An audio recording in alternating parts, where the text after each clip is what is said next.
Ich habe vor 2,5 Jahren mitten in der Pandemie angefangen, heftige Hüftschmerzen zu haben und habe Herrn Dr.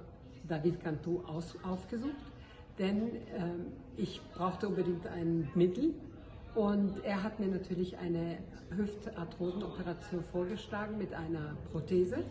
Davor hatte ich unheimlich Angst und habe mich gescheut, sie zu machen.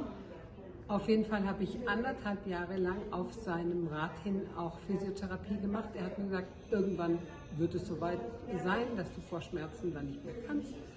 Und das kam auch dann so, nachdem die Physiotherapie nur teilweise geholfen hat, bin ich wieder zu Dr. Cantu gekommen und habe mich bei ihm operieren lassen. Ich war erstaunt, wie schnell, wie leicht, wie zügig die Erholung auch vor sich ging.